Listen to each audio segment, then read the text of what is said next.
매주 월요일마다 우리 지역의 경제 관련 이슈를 똑똑하게 풀어보는 시간입니다. 똑똑한 경제.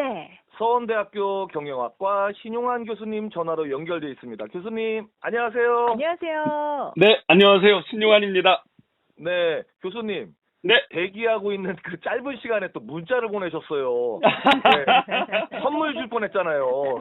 네. 네, 고맙습니다. 관심이 네. 굉장히 많으신 것 같더라고요. 그쵸? 예, 네. 맞습니다. 주변에서 네. 충북 경제 다루는 게 많지 않다 보니까 많이 네. 관심 가져주셔서 감사합니다. 네, 전통적으로 교육의 도시라 불리는 청주, 우리 충북에는 다른 지역보다 대학이 훨씬 많잖아요. 그래서 더 걱정도 클 것 같은데, 오늘 주제 전반적으로 한번 짚어주시죠. 네, 우리 이병철 진행자님도 대학 행사 이런 거 많이 하셨잖아요. 근데 최근에 그럼요. 예, 코로나 영향으로 별로 거의 못 하셨을 것 같은데요. 네. 네. 우리 교육의 도시 하면 어딥니까? 청주죠. 네, 청주, 그리고 우리 충북. 무려 네. 청주에만 4년제 대학이 8개가 있습니다. 아, 충- 네네. 충북에는 4년제 대학이 13개나 있고요. 전문대학이 6개나 있습니다. 그래서 가히 청주뿐만 아니라 우리 충북 전체가 교육의 도시, 교육의 도라고 해도 과언이 아닌데요. 네네. 학생 수만 해도 33만 명이 넘어서 전체 와. 인구, 충북 전체 인구의 20%가 넘는데요. 네. 안타깝게도 이제 학생 수가 계속 인구 감소 등으로 인해서 줄어들잖아요. 거기에 이제 코로나 영향까지 있어서 우리가 이제 대학을 한번 보자고요. 대학을 보면 비단 대학 하나만의 문제가 아니라는 걸 금방 알 수 있습니다. 학교 식당, 그 학교 주변에 상권이 굉장히 발달돼 있죠. 네. 유흥, 오락, 그다음에 이제 원룸, 숙박 관련된, 그다음에 더 우리가 멀리 나가 보면 졸업 앨범 같은 거 만드는 옛날에 사진관 이런 것도 발달됐었고요. 네네. 네네. 통학 버스, 그다음에 이제 중고등학교까지 같이 있는 대학들이 많으니까 이제 교복이라든지 지역 내 이제 문방구라든지 이런 전체적인 상권이 같이 어우러지고, 더 나아가서는 문화 창조 이런 거 관련된 업종 이런 것들이 이제 많이 연계가 돼 있는데요. 네. 그야말로 대학이라는 건 대학 하나의 문제가 아니라 지역사회, 경제, 문화 전체에 기여하는 바가 지대하다고 볼 수 있는데요. 네네. 우리가 멀리서가 아니라 당장 충대 중문이라든지 청주대 정문이라든지 서원대 후문 이런 청주 시내 대학, 또 다른 데도 다 마찬가지지만 이 상권들이 거의 다 아직도 한겨울 냉기가 흐르고 있거든요. 맞아요. 네. 예, 특히나 이제 유행에 민감한 업종이 많잖아요, 대학 상권에는. 그렇죠. 네. 그러다 보니까 이제 더 추운 거죠. 그래서 오늘 전반적으로 우리 충북 지역 대학의 문제, 그리고 대학 상권의 문제 어떻게 돌파해 나갈지를 한번 고민해 보겠습니다. 네, 좋습니다. 그래서 우리가 위기의 지역 대학 이런 얘기들도 하는데 과연 그 심각성의 정도가 어느 정도가 되는지부터 좀 살펴볼까요, 교수님? 벚꽃 엔딩이라는 노래가 빅히트를 쳤습니다. 맞아요. 그런데 대학을 놓고 벚꽃이 피는 순서대로 망할 거라고 했거든요. 근데 세상에. 그러니까 서울에서 먼 지방부터 망한다는 얘기였죠. 네. 근데 지금은 전국 전체가 동시에 망할 수도 있는 아주 심각한 상태에 왔어요. 왜냐하면 학령 인구 자체가 네네. 절대적으로 감소를 했잖아요. 네. 우리 충북만 봐도 올해 청주 교대 한 곳만 빼놓고는 다 추가 모집을 했어요. 그만큼 충원이 잘 안 되는 거죠. 심지어 70%까지 신입생 등록률이 급락한 곳도 있고요. 네. 일부 전문대학들도 마찬가지고, 네. 그나마 이제 4년제 그래도 명문대학들이라고 하는 충북대, 청주대, 서원대 등등은 다 90% 이상 등록률을 유지했지만, 네. 이 인구 감소에 따라서 굉장히 고전을 하고 있거든요, 다. 거기에다가 우리 충북에 외국인 유학생이 많아서 중국 유학생 페스티벌 이런 것도 도에서 개최하고 했었잖아요. 네. 근데 외국 유학생들도 코로나랑 맞물려가지고 아주 급감을 했습니다. 그들이 그 경제적, 재정적인 측면에 기여한 것도 있었는데, 이 급감을 하고, 당장 청주대만 봐도 150명에 그쳤어요. 한때 많을 때는 청주대학에 2,000명이 넘는 유학생들이 있었다는 거 아니에요? 네네. 그러다 보니까 그 학령 인구 감소, 그다음에 전체적으로 외국인 유학생 감소 등으로 우리 충북 지역 대학들이 입는 타격은 더 큰 상태입니다.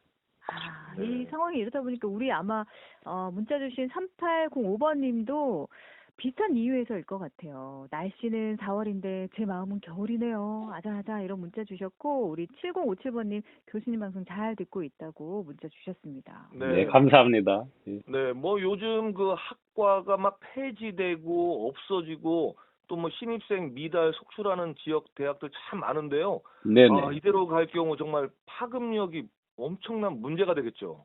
네네.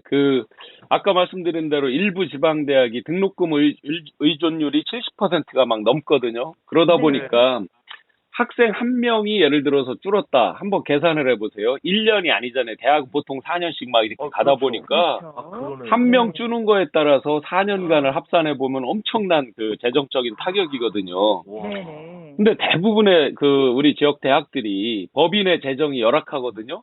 또 대학은 법인의 비영리 목적 외에는 수익 사업을 허용하지 않아요. 예를 들면 연세우유 아시잖아요.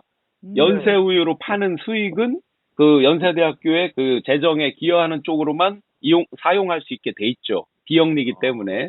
이런 식으로 하기 때문에 대부분의 사립대학들은 재정이 열악하니까 뭐에 의존하냐면 등록금에 의존하는 경우가 많거든요. 네네. 근데 등록금은 학생이 많이 채워줘야 등록금이 더 늘을 거 아니에요. 그렇죠. 그 부분에서 절대적으로 타격을 입기 때문에 대구대학 같은 경우는 벌써 총장님이 사퇴를 했어요.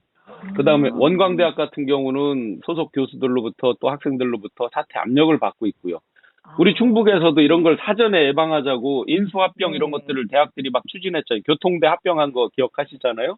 네. 또 그 간호대학 증평에 그 캠퍼스 이런 거 놓고 엄청난 혼란들 겪는 거 보셨잖아요. 네. 이렇게 네네. 지역사회 혼란까지 같이 가기 때문에 갈등 혼란으로 같이 가기 때문에 미치는 파급력이 더 큰 거죠. 생각보다 심각하네요, 교수님. 예. 사실 대한민국 전체적으로도 심각한 사안 중에 하나인 인구 감소하고도 깊은 관련이 있을 텐데 이 지역 대학도 위기에 대응해서 좀 적극적인 노력을 해야 되지 않을까 싶거든요. 어떤 노력들을 하고 있는지도 궁금합니다. 아시다시피 우리 충북에 5개 군이나 인구 소멸 위기에 처해 있거든요. 지자체에서는 장기적으로 이제 인구 증가 이런 노력을 해야죠. 지자체로 이사 오면 빚을 탕감해준다, 출산하면 빚 탕감해준다, 별의별 조치를 다 하고요. 대학에서는 대학 자체로는 대학 오면 아이폰을 준다든지 무슨 파격적인 장학금을 건다든지 하는데 이런 부분으로 단기 처방으로는 좀 어렵고요. 장기적으로 이제 보면 미국의 커뮤니티 칼리지라고 많이 들어보셨을 거예요. 평생교육원 이런 거에서 지역사회랑 같이 가는 대학들이요. 네네. 이런 걸로 이제 전환을 해야 될 것 같고요. 우리 충북 도립대 케이스를 보면은 정답이 나옵니다.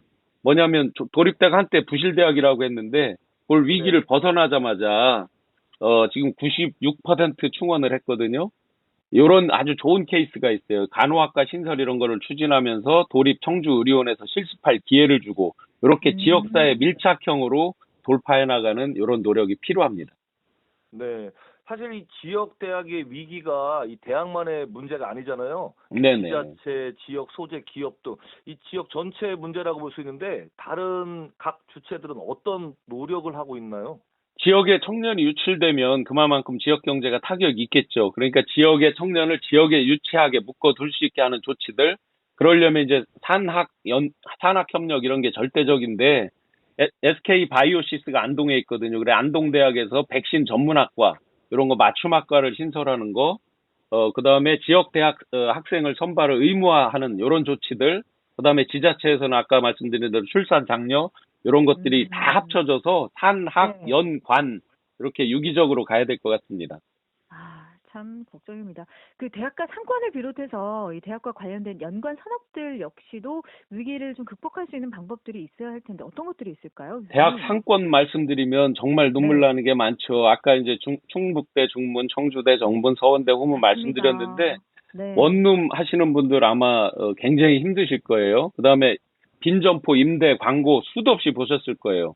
문제는 코로나가 언제 끝날지 모른다는 거죠. 비대면 수업이 많다 보니까 그렇다고 갑자기 학교 입장에서도 대학 상권을 살리자고 대면 수업을 할 수도 없는 일이고 하다 보니까 이런 것들이 장기적으로 가죠.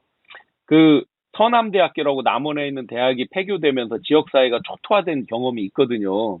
네. 마찬가지로 우리 충북은 아까 말씀드린 대로 학생 비중이 워낙 높기 때문에 대학 경제에 의존하는 의존율도 크거든요. 그래서 다 같이 머리를 맞대야 되는데요. 예를 들자면 대학 내에서는 구내식당 대기업에 위탁 주는 경우 많잖아요. 그러면 휴일을 지정해서 구내식당을 대기업에 위탁 준 경우에는 휴일을 지정해서 좀 예를 들어 수요일은 외식하는 날로 이런 식으로 정한다든지 학교 네. 커뮤니티가 좋으니까 학교 커뮤니티를 활용해서 착한 원룸 정보 같은 걸 공유한다든지 지자체 차원에서는 이게 건물 임대했을 때 임차인만 혜택 주는 게 아니라 임대인한테도 세제 혜택 같은 거를 선제적으로 줘서 상권이 좀 살게 하고요. 그 다음에 지역 내 기간 산업체들은 지역 내 대학생 선발 노력도 하고요. 예를 들어 청주대 같은 경우 지역 의대 신설을 하겠다고 노력하잖아요. 이런 식으로 지역 내에 경제 파급력이 큰 학과를 신설한다든지. 그런데 결과적으로 보면 장기적으로 지금 서울 같은 경우 서울대학 옆에 낙성밸리, 그 다음에 연대 옆에 신촌밸리 이런 식으로 대학과 밀착한 창업 생태계, 창업 클러스터 이런 것들을 만들거든요. 전체적으로 네. 대학 비중이 높은 우리 충북에서도 대학 중심의 창업밸리, 대학 중심의 경제가 돌아가는 캠퍼스 타운 이런 것들로 장기적 안목으로 패러다임을 변화시켜야 된다고 봅니다. 네. 그러게요. 명심해야 될 것 같습니다, 교수님. 아, 교수님 혹시 시간을 좀 이렇게 2배로 돌리는 그런 능력 갖고 계세요? 3배로 돌리겠습니다. 교수님의 얘기를 나누다 보면 시간이 정말 빨리 가는 것 같아서 네. 오늘도 아쉽지만 마무리할 시간이 다 됐습니다. 오늘 좋은 말씀 고맙습니다, 교수님. 네, 감사합니다. 네, 서원대학교 경영학과 신용환 교수님과 이야기를 나눠봤습니다. 네.